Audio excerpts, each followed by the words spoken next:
અષાઢુચારમ મેઘમલારમ બની બહારમ જલધારમ દાદુર્ડ્રંકારમ મયુરપુકારમ તડિતાતારમ વિસ્તારમ ના લહી સંભારમ પ્યાસ અપારમ નંદકુમારમ નિરખ્યારી કહે રાધે પ્યારી મેં બલિહારી ગોકુળ આવો ગિરધારી.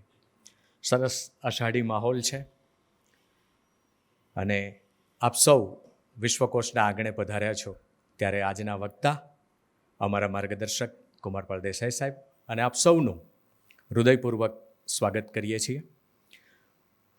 આજનો દિવસ એ આપણે વાલીઓ વધારે છીએ, કાર્યક્રમમાં વધારે હોવા જોઈએ વિદ્યાર્થીઓ, પણ ચિંતા વાલીઓની જ વધારે હોય, વિદ્યાર્થીઓ તો મોજ જ કરતા હોય. એટલે લેરી સાહેબે બહુ સરસ વિષય આપણને આપ્યો છે. અત્યારે એરપોર્ટ પર જઈએ કે પાસપોર્ટ કચેરી જઈએ તો વિદ્યાર્થીઓની એટલી બધી દોડ હોય છે પાસપોર્ટ મેળવીને, વિઝા મેળવીને વિદેશ જવામાં, તો ચેતવણી પણ જરૂરી છે. એટલે લેરી સાહેબનો તો આ ક્ષેત્રનો ખૂબ અનુભવ છે, તો આજે આપણને એ માર્ગદર્શન કરવાના છે. ત્યારે વિશ્વકોશની પ્રણાલી પ્રમાણે વિશ્વકોશનું ગાન કરવા માટે હું બેન શ્રી અલ્પાબેન શાહને વિનંતી કરીશ. અહીં જ્ઞાન સૂર્ય સંચરે આપણું ચિત્ત પ્રકાશિત કરે. અહીં જ્ઞાન યજ્ઞ સૌ કરે ચિત્તનું વિશ્વ વિકાસિત કરે. શબ્દ પ્રકાશે અર્થ ઉજાશે, શબ્દ પ્રકાશે અર્થ ઉજાશે, તર્ક મર્મના સહજ વિકાસે. જ્ઞાનામૃત નિર્ઝરે અર્ઘ્ય સૌ સત્યદેવને ધરે. ધન્ય ગુર્જરીની શુભ દ્રષ્ટિ, વિશ્વકોશની એવી સૃષ્ટિ. તમસ તાપ સંહરે અંતરે સુખ સમજણનું ઠરે. રેવા જળશી શક્તિદાયિની, સત્ય સમુદા મુક્તિદાયિની. વિશ્વ વિહાર જ કરે શીલ સત્વ સંભરે. ગુર્જરી વિશ્વરૂપને વરે, ગુર્જરી વિશ્વરૂપને વરે, ગુર્જરી વિશ્વરૂપને વરે.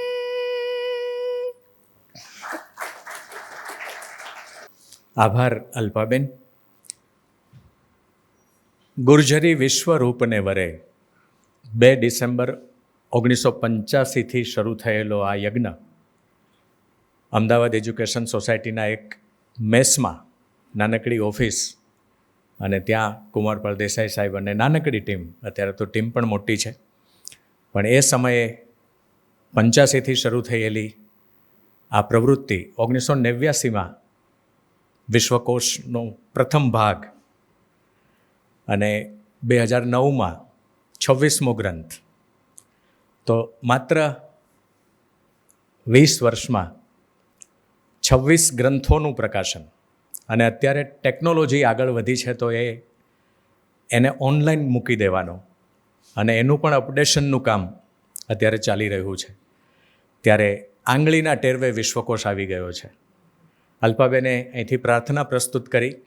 અમારા ગુજરાત વિશ્વકોશ ટ્રસ્ટના યુટ્યુબ ચેનલ અને ફેસબુક પેજ ઉપર રોજ તમે એક વ્યક્તિ વિશેષનો પરિચય પામતા હશો.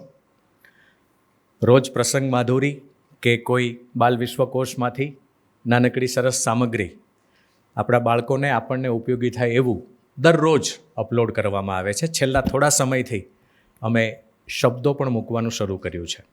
એ શબ્દ અને એનો વાક્ય પ્રયોગ. તો જીપીએસસી યુપીએસસીમાં લેરી સાહેબ જાણે છે કે રૂઢિપ્રયોગ અને કહેવતોના અર્થ આપવાના હોય છે અને પછી એના વાક્ય પ્રયોગ પણ કરવાના હોય છે. અર્થ આપણને આવડે પણ વાક્ય પ્રયોગ નથી આવડતો હોતો. તો એ બધામાં કામ લાગે એવું કામ વિશ્વકોશ કરી રહ્યું છે. પ્રત્યેક મહિનાના બીજા અને ચોથા બુધવારે અમારી ઓનલાઈન શ્રેણી છે. એમાં જે તે વિષયના તજજ્ઞ વક્તા અહીંયા અમારા સ્ટુડિયોમાં આવે છે અને એનું વ્યાખ્યાન રેકોર્ડિંગ થાય છે. અને બીજા અને ચોથા બુધવારે 5:30 પછી ઓનલાઈન મૂકી દેવામાં આવે છે. આપના અનુકૂળ સમયે આ વ્યાખ્યાન સૂતાય સાંભળી શકો, જમતાય સાંભળી શકો, એવી આપણને ટેકનોલોજીએ હવે મદદ કરી છે. બહેનો માટેનું સામયિક વિશ્વા એ ધીરુબેન પટેલની પ્રેરણાથી આપણે ગયા વર્ષથી શરૂ કર્યું છે. 5મો અંક એનો આવી ગયો છે. વિશ્વ વિહાર એ અમારું મુખપત્ર છે અને માસિક છે. 150 રૂપિયા લવાજમ, 3 વર્ષનું ભરો તો 400 જ, અને એ પણ ઓનલાઈન ભરી શકો QR કોડથી, એવી વ્યવસ્થા હવે થઈ ગઈ છે. વિશ્વ વિહાર 5મી તારીખે પ્રસિદ્ધ થઈ જાય, 15 તારીખ સુધીમાં અમે આના તમામ લેખોનું ઓડિયો કરી દઈએ છીએ અને એ ઓડિયો બહુ આશીર્વાદરૂપ નીવડ્યું છે. ઘણા બધા મિત્રોના રિવ્યૂ આવે છે. એકચ્યુઅલી પ્રજ્ઞાચક્ષુ મિત્રો માટે આ શરૂ કરેલું ઓડિયો, પણ હવે એવું આપણે બધા વાહનોમાં ફરનારા છીએ તો કે સાહેબ હું વિરમગામથી અમદાવાદ આવતો હતો, કે હું સુરેન્દ્રનગરથી અમદાવાદ આવતો હતો અને મેં આ વિશ્વ વિહારના બધા જ લેખો રસ્તામાં સાંભળી લીધા. તમે ગાડી ચલાવતા મેગેઝિન વાંચી ન શકો, પણ ગાડી ચલાવતા સાંભળી તો જરૂર શકાય. અહીંથી હું ને અમારા આચાર્ય સાહેબ રોજ સવારે જઈએ છીએ તો અમે મોટાભાગના વિશ્વકોશના કાર્યક્રમો એ સવારે મૂકી દઈએ અને વિરમગામ પહોંચીએ ત્યાં સુધીમાં એકાદ કાર્યક્રમ સરસ રીતે જોવાય જ જાય. તો આપણો સમય પણ સરસ રીતે પસાર થાય ને આપણને નવું જાણવા મળે એવી સરસ વ્યવસ્થા છે. આ ગુર્જરી ડાયજેસ્ટ અમેરિકાથી પ્રકાશિત થતું હતું, જે હવે વિશ્વકોશને હવાલે છે, અને આ પણ ત્રિમાસિક છે. વિશ્વા પણ ત્રિમાસિક છે. ત્રણેય મેગેઝિનનું લવાજમ આપ ભરી શકો, આપણા મિત્રોને પણ કહી શકો. અહીંયા જુદી જુદી શ્રેણીઓ પણ ચાલે છે, અલગ અલગ વ્યાખ્યાન શ્રેણી. આજે આપણે શિક્ષણવિદ શ્રી કંચનભાઈ પરીખ વ્યાખ્યાન શ્રેણી અંતર્ગત ભેગા થયા છીએ. તો આવી અલગ વ્યાખ્યાન શ્રેણી અંતર્ગત જે તે વિષયના તજજ્ઞ વક્તાઓને આપણે આમંત્રણ આપીએ છીએ.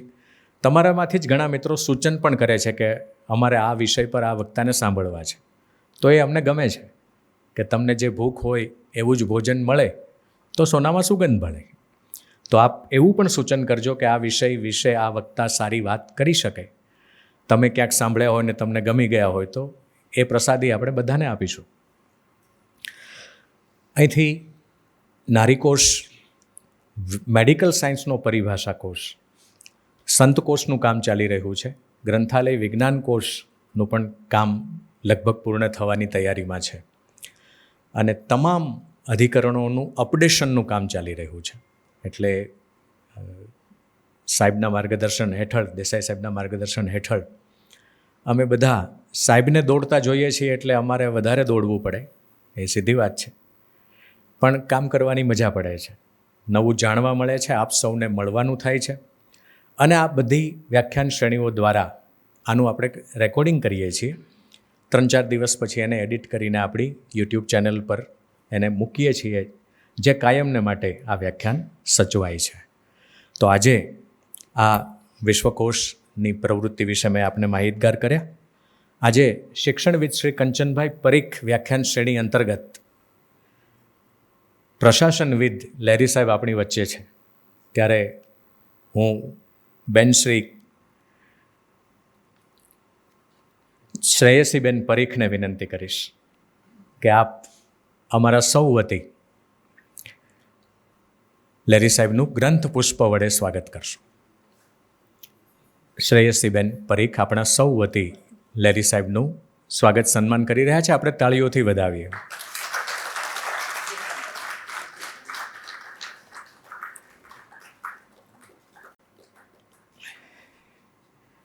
હવે આજની વ્યાખ્યાન શ્રેણી શ્રી કંચનભાઈ પરીખના નામ સાથે જોડાયેલી છે.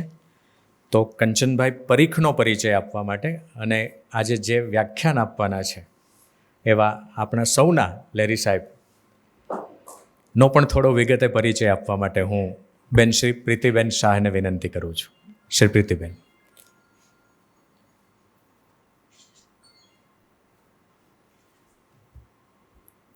આદરણીય કુમારપાળભાઈ, લેરી સાહેબ, નીલાબેન, પ્રતીક્ષાબેન, નીતિનભાઈ, અનિલભાઈ અને આપ સૌ મુરબ્બીઓ જેમને પોતાના સંતાનને પરદેશ મોકલવો કે ન મોકલવો એની ચિંતા છે અને એના માટે આજે અહીંયા સૌ ઉપસ્થિત છે એવા આપ સૌ.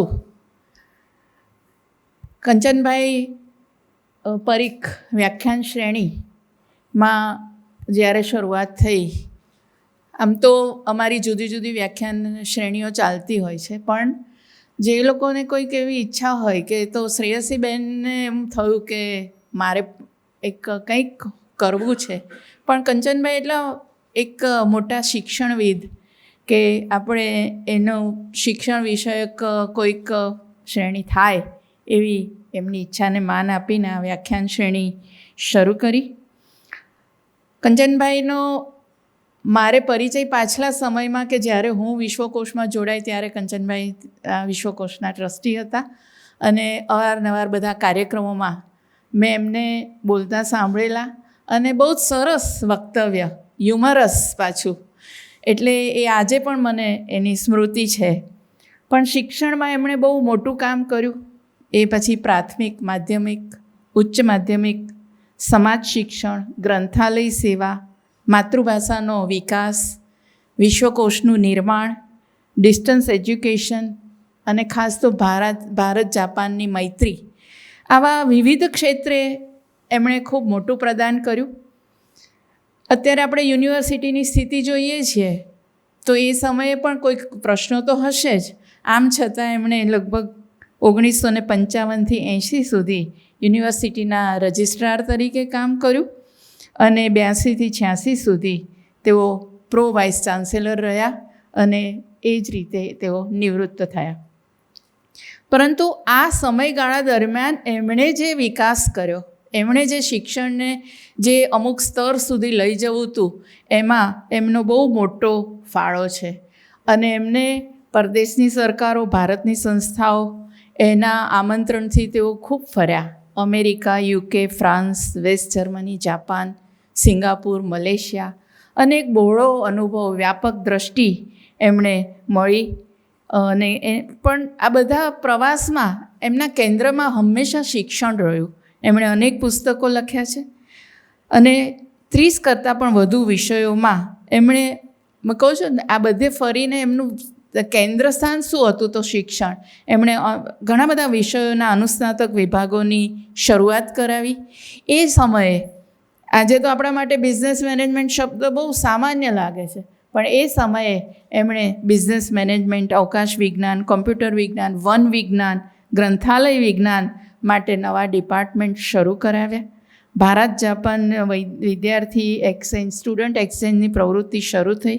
એ યોજના વિકસાવવામાં બહુ મહત્ત્વનો ફાળો આપ્યો અને એના પરિણામે ઇન્ડો જાપાન ફ્રેન્ડશિપ એસોસિએશનની સ્થાપના થઈ. આમ અનેકવિધ પ્રવૃત્તિ અને આ બધાની વચ્ચે એકદમ સ્વચ્છ અને કાર્યક્ષમ વહીવટ, એટલે એ આજે પણ આપણે એમને યાદ કરીએ છીએ. મેં કહ્યું એમ વિશ્વકોશના તો ટ્રસ્ટી હતા, એમનો ખૂબ અમને સાથ અને સહયોગ મળ્યો છે. અને આજે અમે જે આ વ્યાખ્યાન શ્રેણી છે એનું શરૂઆત 6 માર્ચ 2019થી થયેલી અને શરૂઆતમાં કુમાર પ્રશાંતે અહીંયા 3 વ્યાખ્યાનો આપેલા, એ આજે હજી સ્મૃતિમાં છે.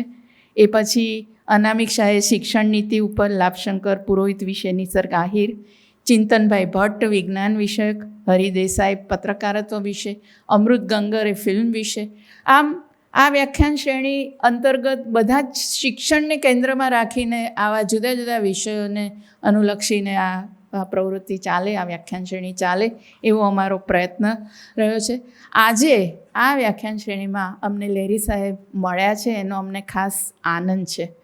આનંદ એટલા માટે કે જેટલું વૈવિધ્ય આમાં આપણે જોયું એટલું જ આપણે તો લેરી સાહેબની વાત આવે એટલે આપણે એમ કહીએ કે 5 મુખ્યમંત્રી સાથે કામ કર્યું છે, પણ એમનો બહુ બહોળો અનુભવ છે જુદો જુદો.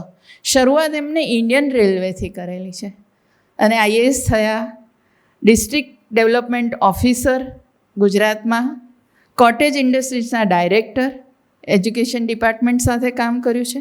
Industries commissioner, rural development, national institute of fashion technology, Sardar સરોવરના નર્મદા નિગમના chairman, Gujarat Pipavav port, Ahmedabad stock exchange, Gulmohar greens golf અને DMCC નવલખીમાં જે ઓઇલ ટર્મિનલ છે. આવા જુદા જુદા ક્ષેત્રોમાં એમણે ઘણું બધું કામ કર્યું છે અને એટલો બહુ જ બહોળો અનુભવ છે.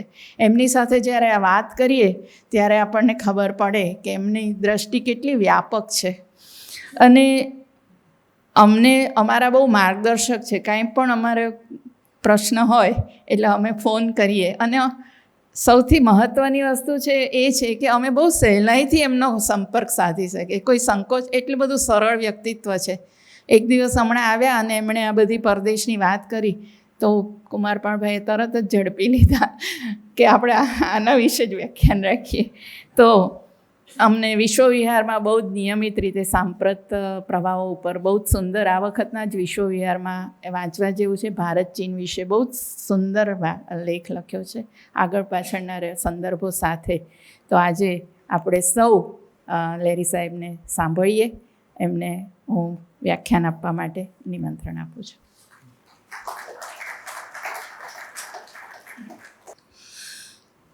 સૌથી પ્રથમ આજે શ્રી કંચનલાલ પરીખ વ્યાખ્યાન શ્રેણીમાં આ પ્રવચન આપવાનો મને જે લાહવો મળે છે ત્યારે મને ભૂતકાળના ઘણા સંસ્મરણો તાજા થાય છે. 1982માં હું શિક્ષણ વિભાગમાં સંયુક્ત સચિવ તરીકે ઉચ્ચ અને ટેકનિકલ શિક્ષણ જોતો હતો ત્યારે સવારે 5 વાગે શિક્ષણ મંત્રી પ્રબોધભાઈ રાવળનો ફોન આવ્યો કે સોરી, મેં તમને વહેલા જગાડ્યા, પણ 6:30 વાગે ગુજરાત યુનિવર્સિટીના અગાઉના રજિસ્ટ્રાર, પછી પ્રો વાઇસ ચાન્સેલર એ આવશે અને એક વટહુકમનો મુસદ્દો લેતા આવશે. એ તમે બંને બેસીને આખરી કરજો, કારણ કે આજે જ આપણે એ વિધાનસભામાં મૂકવાનો છે. જે રીતે ઓળખ સમયે વાત કરી એ યુનિવર્સિટીના રાજકારણનો ભાગ હતો, પરંતુ મારા માટે એમનો પ્રત્યક્ષ પરિચય થયો. પછી પ્રબોધભાઈ રાવળ, દિનેશભાઈ રાવળ વગેરેના કારણે અનેક વિવિધ સામાજિક સંસ્થાઓમાં કંચનભાઈ પરીખ સંકળાયેલા હતા. મૂળભૂત રીતે આપણે જોઈએ છીએ કે અનેક શૈક્ષણિક સંસ્થાઓમાં આચાર્યની શૈક્ષણિક કારકિર્દી ગમે તેટલી તેજસ્વી હોય, પરંતુ જ્યારે વહીવટની કામગીરી આવે, કોઈ ડૉક્ટર પોતાના વ્યવસાયમાં ઉત્તમ હોય, પરંતુ એમને હોસ્પિટલનો કે મેડિકલ કોલેજનો વહીવટ કરવાનો આવે ત્યારે ઘણી મુશ્કેલી સર્જાતી હોય છે. બેન શ્રેયાંશીએ તો કામ કર્યું છે નિફ્ટમાં અને એને ખ્યાલ છે કે એક ઉત્કૃષ્ટ શિક્ષણ સંસ્થા આપણે વિકસાવવી હોય તો એને માટે રીતસરનું વર્ષો સુધી તપ કરવું પડે. અને ગુજરાત યુનિવર્સિટીની અનેક સારી બાબતોના પાયામાં કંચનભાઈ પરીખનું પ્રદાન રહેલું છે. અને શ્રેયાંશીએ આ કામ કર્યું તે ખૂબ જ અભિનંદનને પાત્ર છે, કારણ કે બહુમુખી પ્રતિભા ધરાવતા, અભ્યાસ અને વહીવટને સંતુલિત કરીને પરિણામલક્ષી કામગીરી કરનારા અને સાથે સાથે ગમે તેવા સંજોગોમાં સિદ્ધાંતોને મક્કમતાથી વળગી રહીને વ્યવહારિક ઉકેલ શોધી શકતા કંચનભાઈની સ્મૃતિને આજે હું સખત નમન કરું છું અને આશા રાખું છું કે ભવિષ્ય એમના જેવા વ્યક્તિત્વમાંથી બેને એમનું જીવનચરિત્ર પણ પ્રકાશિત કર્યું છે એ ઘણા માટે પ્રેરણાદાયી બની શકે, કારણ કે આવું વ્યક્તિત્વ આપણને આજકાલ બહુ ઓછું જોવા મળતું હોય છે. હવે આ વિષય મારા ધ્યાને એક દિવસ સાવ અચાનક આવ્યો. સદવિચાર પરિવારમાં હું બેસું અને અનેક લોકો નાના મોટા કામ માટે મળવા આવે. એક દિવસ સવારના ટાઈમમાં એક બેન મળવા આવ્યા અને કહ્યું કે તમે શિક્ષણ માટે કોઈ મદદ કરો છો? મેં કીધું કોના માટે મદદ જુએ છે? તો કે મારી દીકરી માટે. મેં કીધું શું ભણે છે? તો કે MBA કરે છે. ક્યાં કરે છે? તો કે કેનેડા કરે છે. એટલે મેં કીધું બેન, ત્યાંના ખર્ચ પ્રમાણે અમે તો કંઈ વધારે સ્કોલરશીપ આપી ન શકીએ, શિષ્યવૃત્તિ કે લોન. બેંકની લોન લીધી છે? તો કે હા, બેંકની લોન લીધી છે, પણ હવે હપ્તો છોડાવવો હોય તો જે પૈસા ભરવા પડે એ અમારા પાસે નથી. અને અત્યારે આર્થિક પછાત નિગમ જે મદદ કરે છે ત્યાં આચારસંહિતા લાગી છે, એટલે આવતા 2-2.5 મહિના આ પૈસા મળે એવું નથી. અને દીકરી એક જ ભણવામાં હોશિયાર, સારી શૈક્ષણિક કારકિર્દી બાદ દીકરીએ કોઈનું જોયું હશે બીજાનું કે એ ભાઈ કે બેન કેનેડા ગયા, ત્યાં સારી નોકરી મળી, મા બાપને બોલાવ્યા, એટલે આ દીકરીને એમ કે મારા મા બાપે આર્થિક સંઘર્ષ કરીને ઘણું વેઠ્યું છે, તો હું કેનેડા એક વખત સેટલ થઈ જાઉં તો હું એમને સુખી કરી શકું. પરંતુ એમણે ડિગ્રીનો ફી સાથે ભરવાની આવી ત્યારે ન ભરી શક્યા, એટલે ડિપ્લોમામાં પ્રવેશ લઈને સંતોષ માન્યો. અને અહીંયા એમના માતુશ્રી, પિતાશ્રી, સગા સંબંધી, સંસ્થાઓ બધે ફરીને કઈ રીતે બેંકની લોનનો હપ્તો પાસ કરાવવો અને એના માર્જિન મની ભરવા એની ચિંતામાં હતા. ત્યારે મને આ વાતનો ખ્યાલ આવ્યો. આપણે ત્યાં વિદેશ પ્રવાસ વિશે 2 પ્રકારના પ્રવાહો છે. આપણે સંસ્કૃતમાં તો કહેલું કે ચરથી ચરતો ભગ, અને ગુજરાતીમાં તો બહુ નિખાલસ રીતે કહેવતનો પ્રયોગ કર્યો કે ફરે તે ચરે અને બાંધ્યો ભૂખે મરે. પરંતુ આપણે જોઈએ છીએ કે આપણે 1600 કિલોમીટરના કાંઠા વિસ્તારમાં આવેલું ગુજરાત વર્ષોથી આ કામ કરે છે. 1498માં વાસ્કો ડી ગામાને કેપ ઓફ હોપ પાસે જેમણે રસ્તો બતાવ્યો એ કાંજી માલમના 3 વાહનો હતા. એની પાછળ વાસ્કો ડી ગામા આવ્યો, અને એ 3 વાહનો 3, 4, 5 ગણા મોટા હતા, વધારે સુવિધાયુક્ત હતા. એટલે આપણે કહી શકીએ કે દરિયાઈ ખેડાણમાં આપણે 15મી સદી સુધી તો યુરોપથી ઘણા આગળ હતા. પરંતુ જ્યારે ગાંધીજીને 19મી સદીના અંતમાં જવાનું થયું, ત્યારે મોઢવણી જ્ઞાતિએ મુંબઈમાં એમને જ્ઞાતિ બહાર કર્યા, અને એમના પરિવારે જ્ઞાતિ ભોજન કરાવી દંડ ભરાવ્યા, પછી જ પરિવારને જ્ઞાતિમાં આવવા દીધા. પણ એની અગાઉ થોડા વર્ષો, 50 વર્ષો પહેલાં કવિ નર્મદ અને કરશનદાસ મૂળજી જે સત્યપ્રકાશ અને દાંડિયો ચલાવતા, એમાં વિલાયત જવાના ફાયદા, વિલાયતમાંથી શીખવા જેવું, આ બધું એ લોકોએ ફેલાવ્યું હતું. અને સુધારાવાદી જે કહેવાતા હતા એનો એજન્ડા એક હતો કે ભાઈ દુનિયા જુઓ, દુનિયા પાસેથી શીખો. અને આપણા પ્રાતસ્મરણીય સયાજીરાવ ગાયકવાડે પણ લગભગ કોઈ વર્ષ એવું ન હોય કે એ પરદેશમાં ન ફર્યા હોય. અને 1902માં પ્રથમવાર અમદાવાદમાં એક ઔદ્યોગિક પ્રદર્શન થયું, ત્યારે જે સયાજીરાવે પ્રવચન આપ્યું એ પરદેશમાંથી આપણે શું ગ્રહણ કરવા જેવું છે, વિજ્ઞાન અને ટેકનોલોજીની રીતે, સમાજ સુધારણાની રીતે, એ એમણે લખ્યું. આપણે ત્યાં સુરતમાં 84 દેશોના વાવટા ફરકતા હતા. ભરૂચ હોય, ખંભાત હોય, ત્યાંથી અનેક લોકો હજમાં જતા હતા. ગુરુ નાનક તો કચ્છના લખપતથી હજમાં ગયા હતા, આજે ત્યાં એમનું ગુરુદ્વારા પણ છે. આ બધાનો, આપણા બંદરોનો ઇતિહાસ શિવલાલ રાજગોરે સારી રીતે લખેલો છે, પરંતુ આપણે ત્યાં એનો ખાસ પ્રચાર કે અભ્યાસ થતો નથી.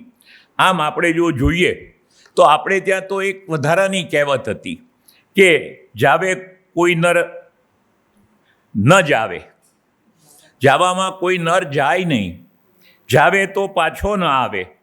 કારણ કે ખૂબ દરિયામાં દૂર અને તોફાની દરિયામાંથી જે પેસિફિકના આજે આપણે ડિસ્ટર્બ એરિયા તરીકે ગણીએ છીએ, અને આવે તો પરિયાના પરિયા ખાવે. એટલે કે પેઢી દર પેઢી ચાલે એટલી સંપત્તિ ત્યાંથી સહેલાઈથી ઉપલબ્ધ હતી, આપણે ત્યાં એમ કહેવામાં આવતું. આપણે ત્યાં 17, 18 અને 19મી સદીમાં એક બાજુ નાતબાર મૂકવાનો રિવાજ દરિયો ખેડે તેને આપણે કર્યો, પરંતુ એ કદાચ સમાજના એક વર્ગ પૂરતું સીમિત હતું. જે આપણી ખારવા કોમ હોય કે અન્ય હોય, એ લોકો તો આ કાર્ય કરતા જ હતા. અને એમાં આપણે જો જોઈએ તો મોટે ભાગે કચ્છ અને સૌરાષ્ટ્રમાં, કચ્છ અને કાઠિયાવાડમાં ત્યારના વારંવાર પડતા દુષ્કાળ, અને જ્યારે ઘેરે બાજરો પણ ન હોય, ક્યાંયથી ઉધાર મળે એવું ન હોય, ત્યારે અનેક લોકો સાહસ કરીને વાણમાં બેસીને કોઈ મુંબઈ ગયું તો કોઈ ઈસ્ટ આફ્રિકા ગયું, અને એક આખો આપણે જેને આજે NRI ડાયસ્પોરા કહીએ છીએ એની શરૂઆત આ કચ્છ અને કાઠિયાવાડના દુષ્કાળગ્રસ્ત લોકોની હિજરતથી થઈ. આપણો હીરા ઉદ્યોગ પણ આજના સંદર્ભમાં આવી પાટીદારોની, પટેલોની, કણબીની હિજરતથી થઈ, એ વાત આપણે ત્યાં સૌ સારી રીતે જાણીએ છીએ. કચ્છ એની કલાકારીગીરી માટે એક મોટો ખજાનો ગણાય છે. એ કલાકારીગીરી સ્કેન્ડિનેવિયન કન્ટ્રીની નકલ છે, અને જે તે સમયે ત્યાંના રાજાના જમાદાર એ ફતેહ મામદે આ બધું ત્યાંથી શીખી લાવી, ત્યાંના કારીગરો લાવીને કચ્છને તૈયાર કરેલું, અને વિવિધ જ્ઞાતિઓએ જે ભરત, ગૂંથણ અને કલા અપનાવ્યા, એને કારણે આજે પણ આપણે જોઈએ છીએ કે કચ્છનું નામ કલા ક્ષેત્રે આગળ છે. અને એનું દસ્તાવેજીકરણ એક વન વિભાગના અધિકારી રામસિંહભાઈ રાઠોડે કચ્છ સંસ્કૃતિ દર્શનમાં કર્યું છે. અને આજે પણ ખરેખર કચ્છની ભૂગોળને, ઇતિહાસને, એના પર્યાવરણને સમજવું હોય તો એક વન વિભાગના અધિકારી, જેનું સાહિત્યમાં બીજું પ્રદાન નહોતું, પરંતુ આપણે જેની શતાબ્દી મનાવીએ છીએ, એ કુમારમાં એમના લેખોની જે લેખમાળા હતી, એ જ્યારે આ પ્રકાશિત થઈ ત્યારે ગુજરાત સાહિત્ય પરિષદને એમને રણજીતરામ સુવર્ણચંદ્રકથી નવાજવાનું ઉચિત જણાવ્યું. હવે આપણે ત્યાં આઝાદી પહેલાં જે લોકો ભણવા ગયા, ગાંધીજી ગયા, સરદાર ગયા, પંડિત નહેરુ ગયા, બાબા સાહેબ આંબેડકર ગયા, આ સૌ ભણી ગણીને પાછા આવ્યા. કારણ કે આપણા દેશમાં પૂરતી તક હતી, ભણેલા માણસોની અછત હતી. અને અગાઉના આપણે કરશનદાસ મૂળજીનું આ હમણાં મહારાજ લાયબલ કેસનું બહુ ચાલે છે, એનું આપણે વાંચીએ તો એ કેસ ચલાવવા બંને પક્ષે અંગ્રેજ વકીલો જ હતા. કારણ કે એ દિવસોમાં 1855થી 1860ના ગાળામાં જે મુંબઈની કોર્ટ હતી, એમાં ભાગ્યે કોઈ ભારતીય વકીલાત કરી શકતો હતો. એટલા માટે કાયદો હોય, તબીબી શાસ્ત્ર, આપણા પ્રથમ મુખ્યમંત્રી ડૉક્ટર જીવરાજ મહેતા પણ ખૂબ જ આર્થિક સંકળામણ વેઠીને લંડન જઈને FRCS થયા, અને જે રીતે એણે ગ્રાન્ટ મેડિકલ કોલેજમાં 8માંથી 7 ગોલ્ડ મેડલ હાંસિલ કર્યા હતા, એમ ત્યાં પણ એમણે 7માંથી 6 ગોલ્ડ મેડલ હાંસલ કર્યા. આવી તેજસ્વી પ્રતિભા ધરાવતા લોકો માટે પરદેશ જવું જરૂરી હતું. હોમી ભાભા હોય કે વિક્રમ સારાભાઈ હોય, આ સૌ પરદેશ જઈને ભૌતિકશાસ્ત્ર ભણ્યા, એટલે આજે આપણે એક ક્ષેત્રમાં ઘણા આગળ નીકળી શક્યા છીએ. એટલે વિદેશ ભણવા જવા માટેની ચેતવણી આપવાની વાત કરવી એ થોડુંક શીર્ષકની રીતે કદાચ બેહુદું લાગે, પરંતુ સમય સૌથી બળવાન છે, અને સમય બદલાય ત્યારે બધું બદલાય, અને આપણે આપણી વિચારણા પણ બદલવી જોઈએ. એક જમાનામાં અહીંયા કોઈ સારા પુસ્તકો પ્રકાશિત નહોતા થતા. આપણા બધા જે આપણી પહેલાંની પેઢીના પણ ઘરમાં બ્રિટાનિયા એન્સાઇક્લોપીડિયા વસાવે એટલે એક ઘરેણા રૂપે એને દેખાડવામાં આવતું.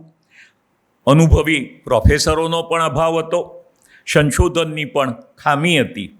વિકસિત દેશોમાં તો વિજ્ઞાન ટેકનોલોજી, એની લેબોરેટરી, પ્રયોગો, માર્ગદર્શકો આ સૌ ઉપલબ્ધ હતા. એટલા માટે આપણે ત્યાં 1950 આઝાદી બાદ જે લોકો ભણવા ગયા એમના માટે ભારત સરકારનું વલણ 3 રીતે નકારાત્મક હતું. પહેલું એ કે ફોરેન એક્સચેન્જ આપવામાં બહુ આનાકાની કરતા. કોઈને સામાન્ય પ્રવાસમાં જવું હોય તો $100 મર્યાદા તો મેં જોયેલી છે. એની પછી બીજો પ્રશ્ન એ આવતો કે જેમને વિદેશ જવું છે એમણે અમુક ક્વોલિફાઈંગ પરીક્ષા, ધારો કે ડૉક્ટરે ECFMGની આપવી પડે, તો બ્રેઇન ડ્રેઇનના મુદ્દે સરકારે એવી પરીક્ષાઓ અહીંયા લેવી બંધ કરી દીધેલી. પછી લોકો કાબુલ, મલેશિયા, શ્રીલંકા ત્યાં જઈ પરીક્ષા આપી, ECFMG કરીને જાય, ત્યાં પ્રવાસી તરીકે જાય, 3-4 દિવસ પરીક્ષા આપે. આવી રીતે ઇજનેરો, ડૉક્ટરો પરદેશ ગયા અને એ પેઢી માટે ત્યાં સંઘર્ષ હતો, પરંતુ સાથે સાથે વિપુલ તકો હતી. એમને ભણતા ભણતા પણ કમાણી કરી લેવાની સગવડ હતી. while you learn you earn, તમે ભણો ત્યારે પણ કમાઓ, એવી જે સગવડ હતી એ સગવડને કારણે ભણવામાં પણ મુશ્કેલી નહીં અને ત્યારબાદ સારી નોકરી કે કારકિર્દી કે કોઈ પણ પ્રકારનું કામ મળવાને કારણે એ લોકો તો સગાવાલાઓને બોલાવીને ત્યાં સ્થિર કરેલા. મારા ભાઈ ડૉક્ટર હતા, એ પણ અમેરિકા ગયા. એમને લઈ જનાર, એમને પ્રેરણા આપનાર એક ડૉક્ટર VK શાહ, બહુ જાણીતું નામ છે, કાર્ડિયોલોજિસ્ટ. એમણે એમના પરિવારના 42 જણાને અલગ અલગ રીતે સ્પોન્સર કરીને 20 વર્ષમાં લઈ ગયા. અને આ બધી વસ્તુ એટલા માટે કહું છું કે વિદેશ જવા સામે પ્રાથમિક દ્રષ્ટિએ કોઈ હરકત ન હોઈ શકે. હકીકતમાં પંજાબ, ગુજરાત, આંધ્રપ્રદેશ, મહારાષ્ટ્ર, કર્ણાટક, તામિલનાડુ અને દિલ્હી, આટલા રાજ્યોમાંથી આજે પણ સૌથી વધારે યુવાન યુવતીઓ વિદેશમાં અભ્યાસ કરવા માટે જાય છે. 1990 પછી ઉદારીકરણને કારણે સરકારનો સમાજવાદી વિચારધારાનો ખ્યાલ પણ દફનાવાઈ ગયો અને સાથે સાથે લાયસન્સ પરમિટ કોટા રાજ ચાલી ગયું અને ડૉક્ટર મનમોહન સિંહજીની આગવી દૃષ્ટિને કારણે જે 1990માં નિમિત્ત બન્યું કે આપણે વિદેશી દેવું ભરવું હોય તો સોનું વેચવું પડે અને એ માટેનું સોનું ગીરવે મૂકીને આપણે ડિફોલ્ટમાંથી બહાર આવ્યા. આજે જે પાકિસ્તાનની પરિસ્થિતિ છે કે શ્રીલંકાની કે એ સ્થિતિમાંથી આપણે બહાર આવ્યા ત્યારે જે ઉદારીકરણ થયું એટલે લગભગ 95 પછી તો આપણે એમ જોઈ શકીએ છીએ કે પરદેશ ભણવા માટે વિદેશી મુદ્રા મેળવવાનો કોઈ પ્રશ્ન નથી. આજે આપણે જોઈએ તો વિદેશમાં જઈને ભણવાનો ક્રેઝ આપણે ત્યાં છે એવું જ નથી, અનેક દેશોમાં છે. આપણે ત્યાંથી 1923માં 13 લાખ વિદ્યાર્થીઓ પરદેશ ભણવા ગયા. 11.70 લાખ વિદ્યાર્થીઓ ચીનમાંથી ભણવા ગયા. અને તમે જુઓ કે આ બે દેશો વચ્ચે સમગ્ર જે ભણવા જાય છે એના અડધા જેટલા વિદ્યાર્થીઓ આ બે દેશના જ હોય છે અને એ વિદેશના કેમ્પસમાં પણ હવે તો ઉડીને આંખે વળગે છે. દક્ષિણ કોરિયાના 1.10 લાખ, કારણ કે વસ્તી પણ ઓછી હોય એનું પણ આ એક કારણ છે. સાઉદી અરેબિયાના જે ખૂબ જ રૂઢિવાદી ગણાય છે એના પણ 70,000 વિદ્યાર્થીઓ પરદેશમાં 23માં ભણવા ગયા, કારણ કે ત્યાં પણ થોડું ઉદારીકરણ શરૂ થયું છે. જર્મની જેવા વિકસિત રાષ્ટ્રમાંથી જ્યાં ટેકનોલોજીને બધું સારું છે, ભણતર તદ્દન નિઃશુલ્ક છે, ત્યાંથી પણ અમુક પ્રકારની ખાસ વસ્તુ શીખવા માટે, પછી એ સોફ્ટવેરની હોય કે શિપ બિલ્ડિંગની હોય કે અનેક પ્રકારની, એને માટે 60,000 વિદ્યાર્થીઓ. ફ્રાન્સ જેવા વિકસિત રાજ્યમાંથી પણ 50,000, ઈરાનમાંથી 40,000, બ્રાઝિલમાંથી 30,000, રશિયામાંથી 25,000 અને કેનેડામાંથી 20,000. આ રીતે પહેલાં 10 દેશોમાંથી જે વિદ્યાર્થીઓ ભણવા ગયા છે એ દર્શાવે છે કે આ ખૂબ વ્યાપક છે. અત્યારે અમેરિકા અને કેનેડા જવાની પસંદગી, અગાઉ કોઈ વક્તાએ પણ વાત કરી કે લોકોને ખૂબ ગમે છે. આજે અમેરિકાના વિવિધ યુનિવર્સિટીઓમાં આપણા 11,80,000 જેટલા વિદ્યાર્થીઓ, કારણ કે 13 લાખ ગયા પણ પાછા એના 3 વર્ષ 4 વર્ષ 5 વર્ષ જે ભણતા હોય એ રીતે કેનેડામાં 10,05,000 ભારતીય વિદ્યાર્થીઓ છે. ઇંગ્લેન્ડમાં 7.87, ઓસ્ટ્રેલિયામાં પણ લગભગ એટલા, ફ્રાન્સમાં 4 લાખ, જર્મનીમાં 3.70 લાખ, જાપાનમાં 2.31, સ્પેન જેવામાં પણ 2 લાખથી થોડા વધારે વિદ્યાર્થીઓ છે.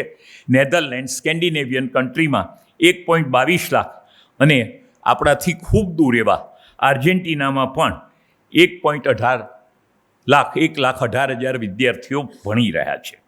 આ અભ્યાસ માટે આપણો દેશ દર વર્ષે જે ખર્ચ કરે છે એનો આંકડો મેં જ્યારે તપાસ કરીને મેળવ્યો ત્યારે મને પણ ખૂબ આશ્ચર્યજનક રીતે મોટો લાગ્યો.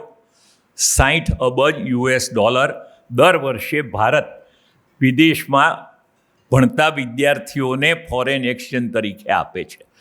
અને ચીનના વિદ્યાર્થીઓ ઘણા દેખાય છે પણ એનો આંકડો $40,000 બરાબર છે.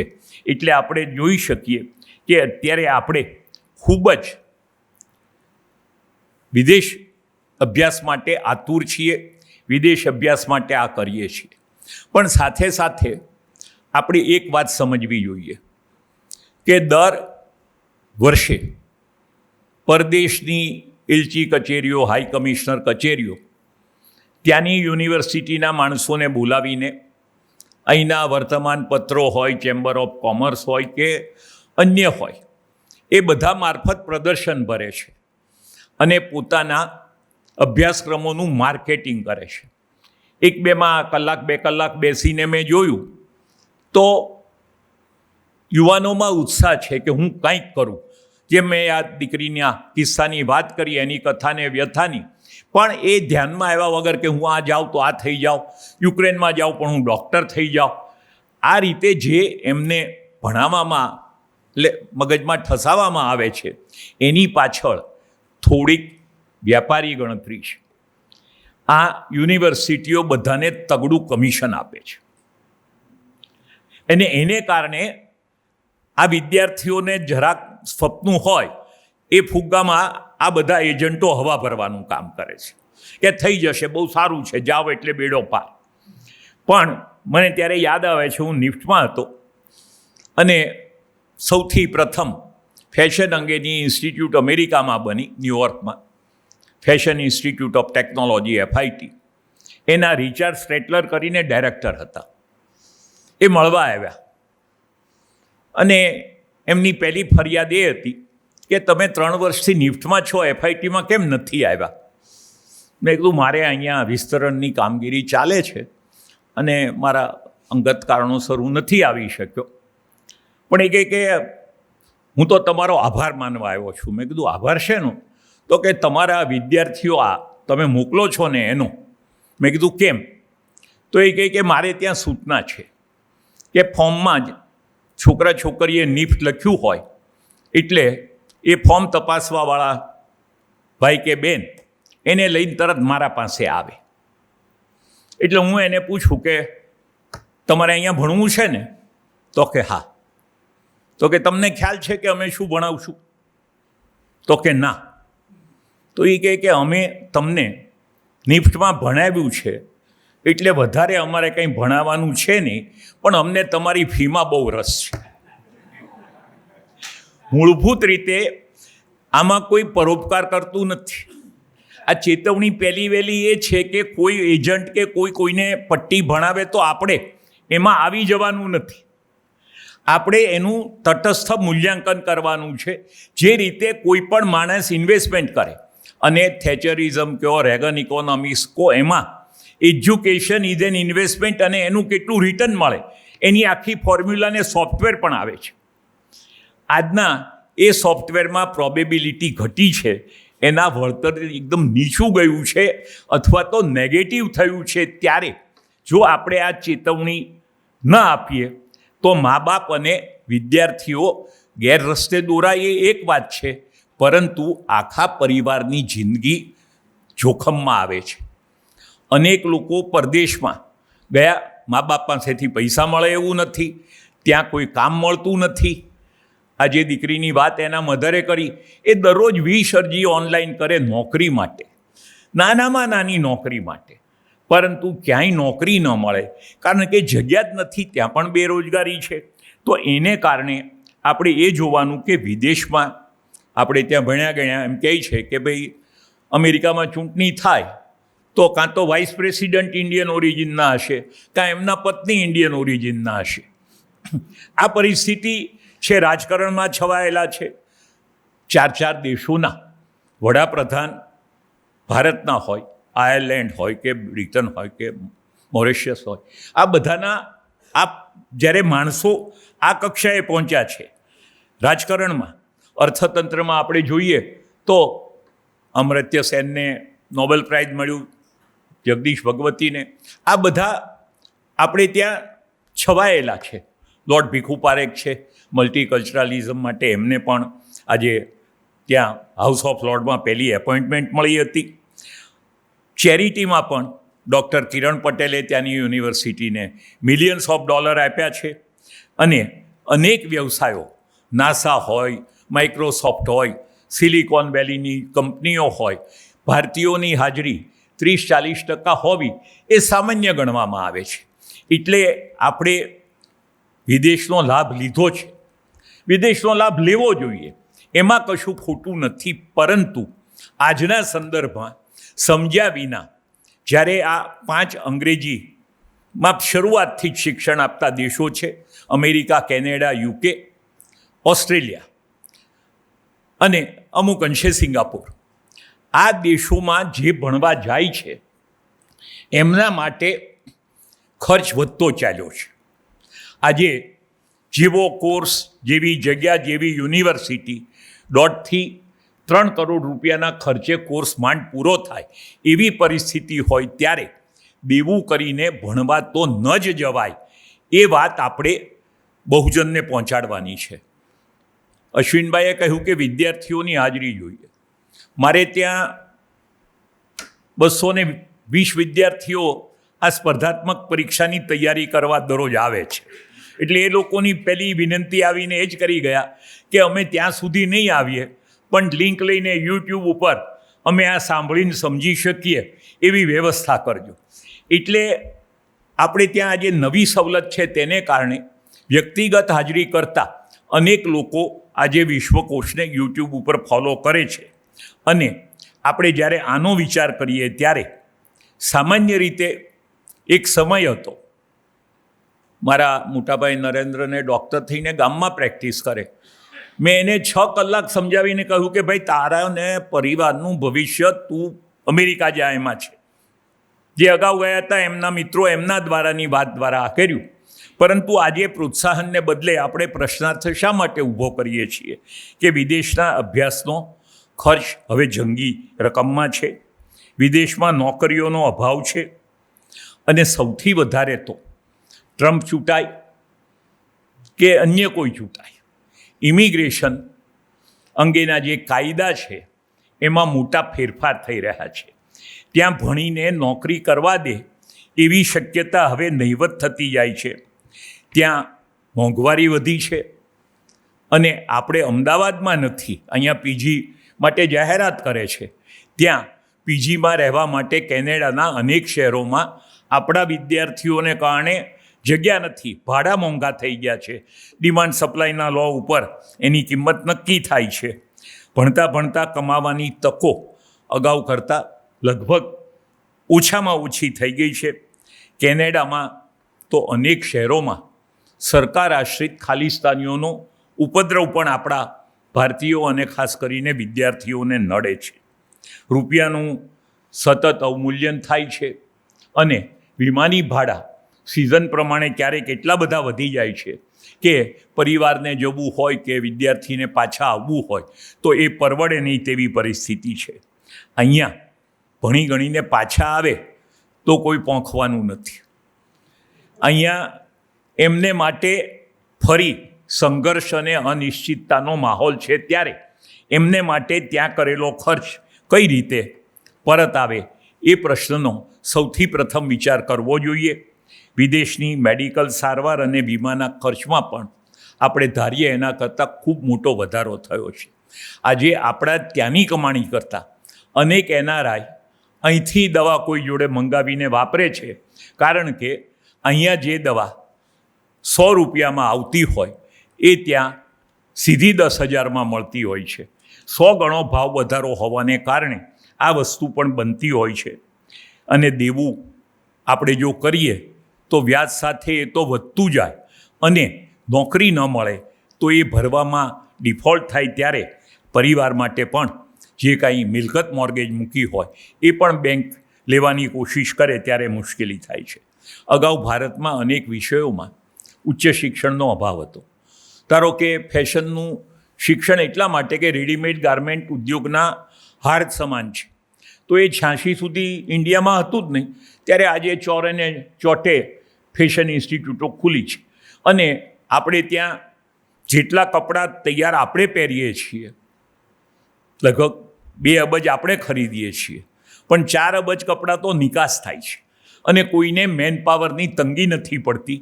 એનું કારણ આપણે ત્યાં શિક્ષણમાં થયેલો વધારો છે. અને આજે જ્યારે અવકાશ વિજ્ઞાન હોય, સોફ્ટવેર હોય, એન્જિનિયરિંગ હોય, મેડિકલ હોય, કાયદો હોય કે વિવિધ કલાના વિષયો હોય, આપણે ત્યાં સેપથી માંડીને અનેક સંસ્થાઓ, કલાભવન છે વડોદરામાં તો ઘણી બંધ પણ પડી ગઈ, પરંતુ પરફોર્મિંગ આર્ટ્સના પણ પહેલાં હતા. ઇવન CN વિદ્યાલયના ચિત્રકામ બાબત પણ એક ઊંચો અભિપ્રાય સમગ્ર વિશ્વમાં હતો. ત્યારે આપણે એટલું જ વિચારવાનું કે જ્યારે આપણું અર્થતંત્ર વિશ્વમાં સૌથી વધારે ઝડપથી વિકસે છે ત્યારે આપણે બિલકુલ એમની આ વાતમાં ન આવીએ કે વિદેશ નહીં ભણો તો તમને નુકસાન થશે, વિદેશ ભણશો તો નુકસાન થશે. એ વાત પહેલાં નક્કી કરવી, અને વિદેશ ભણ્યા વિના પણ આપણે કઈ રીતે આપણી કારકિર્દી બનાવી શકીએ એનું સંશોધન કરવાનું, એને વિશે ચિંતન કરવાનું, અને એને વિશે કોઈ કમિશનની લાલચ વિના સાચું માર્ગદર્શન મળે એવી વ્યવસ્થા ગોઠવવા માટે એક અંગુલી નિર્દેશ કરવાની ભાવના સાથે મેં આ વિષય ઉપર મારા વિચારો આપના સાથે વહેંચવાનો ઉપક્રમ ગોઠવ્યો. અને આશા રાખું છું કે આપ સૌ અનુભવી છો. અત્રે અનેક લોકો અનેકવિધ પ્રવૃત્તિઓ સાથે સંકળાયેલા સ્વજનો છે, એમને મારી એટલી વિનંતી કે ક્યારે પણ પહેલાં તો કોઈ પરદેશ ભણવા જાય તો આપણે એમને માટે ભોજન સમારંભ રાખતા, એરપોર્ટ સુધી વિદાયમાન આપવા જતા, અને લગભગ કન્યા વિદાય જેવા ભાવાત્મક દ્રશ્યો સર્જાતા હતા. હવે એવું બધું નથી થતું, પરંતુ પાછા આવે ત્યારે એવું થવાની શક્યતા એટલી વધી છે. એટલા માટે આપણે વિદાય કરતાં એમના સ્વાગત હસ્તે મોઢે કરી શકીએ એવી સ્થિતિ હોય તો જ વિદેશ ભણવા જવું. અન્યથા ભારત, મેરા મહાન ભારત શ્રેષ્ઠ છે એમ માનીને અહીંયા અભ્યાસ કરીને કારકિર્દી ઘડવી, એવા નમ્ર અનુરોધ સાથે હું મારી વાત પૂરી કરું છું. જય હિન્દ, નમસ્તે.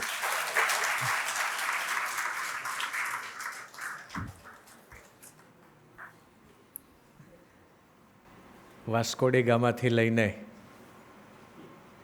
આજ સુધીની વાત સાહેબે વણી લીધી. શેખાદમ આબુવાલા યાદ આવે. કોઈ આદમને પૂછે કે એ શું કરે છે, લાંબી સડક ઉપર એ લાંબા કદમ ભરે છે, એ ક્યાંથી ભૂલી શકે પોતાની પ્યારી માને, રહે છે પેરિસમાં ભારતનો દમ ભરે છે. તો આબુવાલા પણ આપણને કહી જાય છે કે હું ભલે પેરિસ વસ્યો પણ ભારત મારી રગમાંથી ખસ્યું નથી. અને સાહેબે જે ચેતવણી આપી છે પૂરી આંકડાકીય માહિતી સાથે, ભારતમાંથી, ચીનમાંથી, ઓસ્ટ્રેલિયામાંથી કેટલા વિદ્યાર્થીઓ અમેરિકા, કેનેડા, જર્મની વગેરે જાય છે. અને હવે સ્થિતિ જે છે એ ખરેખર આંગળી ચીંધે એવી જ છે, ચિંતા અને ચિંતન કરાવે એવી છે. અને ફરી આપણે આવો જ વિષય ગોઠવીને વાત કરીશું, પણ આજે આ વાતને, ચર્ચાને અહીંયા અલ્પ વિરામ આપીએ છીએ, પૂર્ણ વિરામ તો નથી આપતા.